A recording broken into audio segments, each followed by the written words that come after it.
Le mage du Kremlin, Giuliano da Empoli. Beaucoup en ont dit beaucoup de bien de ce livre. Et c'est vrai qu'à la lecture du bouquin, on apprend des choses,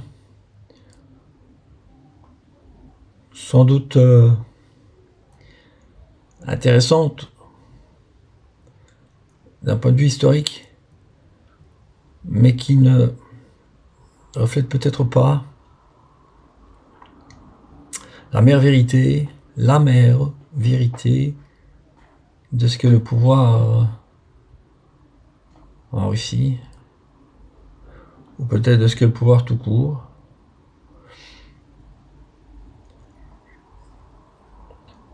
Un pouvoir, ça ne se partage pas. Et celui qui le détient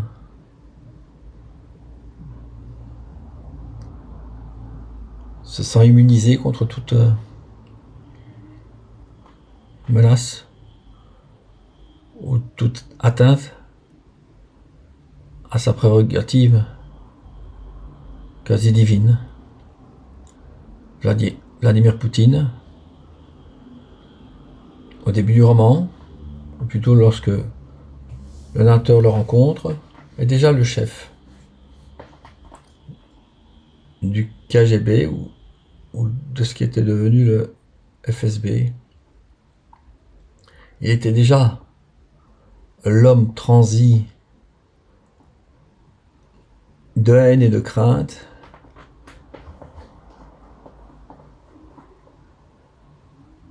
et apeuré des manigances qui pouvaient se tramer derrière son dos.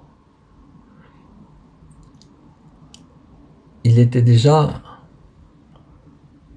tel qu'on le nomme aujourd'hui le tsar, ou tel qu'il est mentionné dans le livre, il était déjà à l'époque. Ça fallait-il seulement le voir, le regarder, l'écouter. Cet homme suel, l'opportunisme, la soif de pouvoir. Je l'aurais vu, cela m'aurait sauté aux yeux. Eux pas.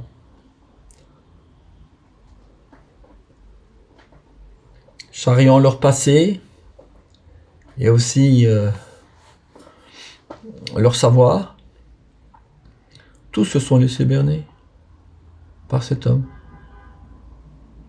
Comment se fait-il que des intellectuels, que des hommes dont c'est le métier d'interroger la personnalité d'un autre ou du vis-à-vis,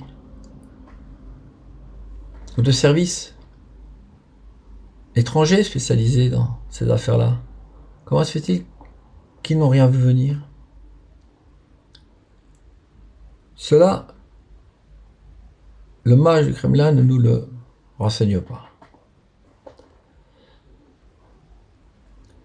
Les références historiques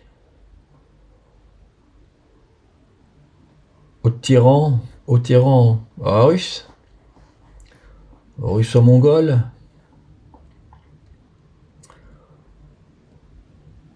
ne nous sont d'aucune utilité. Et Poutine est un apparatchik. Poutine travaille à espionner ceux-là même qui espionnent. C'est une tournure de l'esprit, une psychologie particulière que celle-là.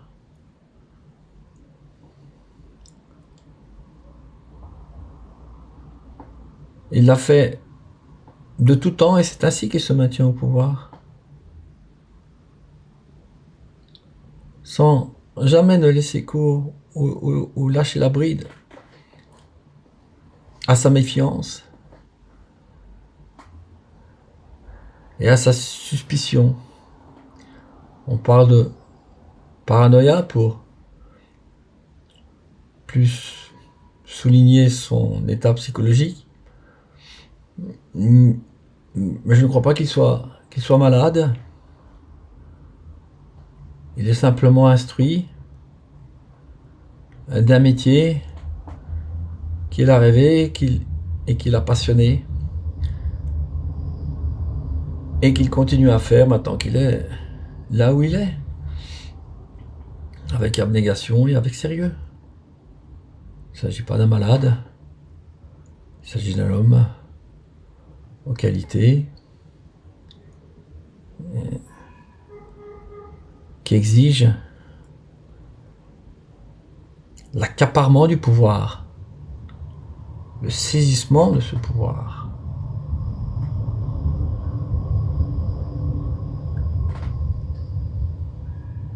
Et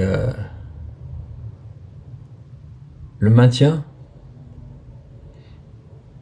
à la tête de ce pouvoir. Tous ceux qui l'ont côtoyé savaient exactement ce qu'il en était, sauf un déluré de millionnaire qui se croyait capable de le manipuler et qui a fini pendu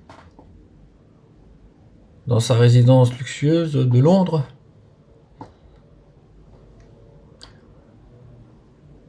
Ces hommes-là sont des gens comme Poutine,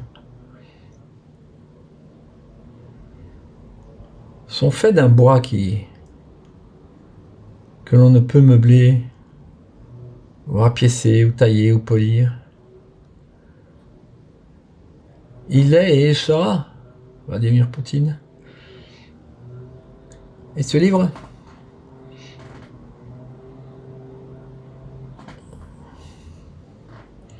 bien informé finit en fait par dans un constat d'échec, puisque ce fameux mage qui va aider Poutine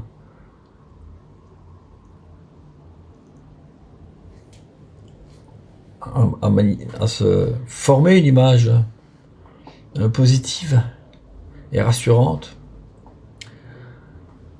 eh bien, après 15 ans ou 20 ans à le servir, il le quittera. Il le quittera, savez-vous pourquoi? Pour être plus près de ses enfants et de sa femme. Imaginez ce qu'a dû ressentir Poutine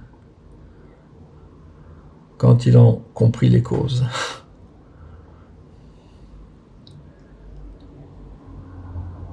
Le mage du Kremlin n'est qu'un mirage.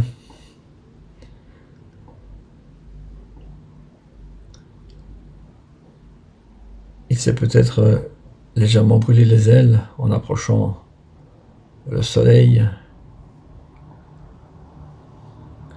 Aussi préféra-t-il atterrir sur ses pieds et suivre son chemin modeste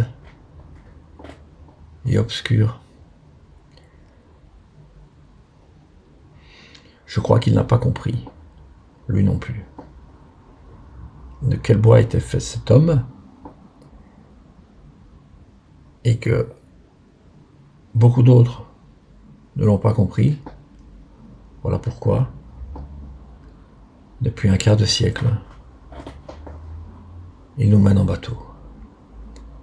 Il faudrait-il un quart de siècle supplémentaire qu'on ne comprendra toujours pas.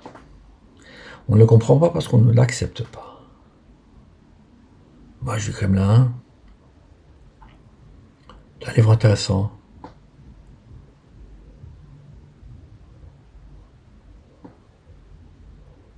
Mais qui laisse le lecteur sur sa faim.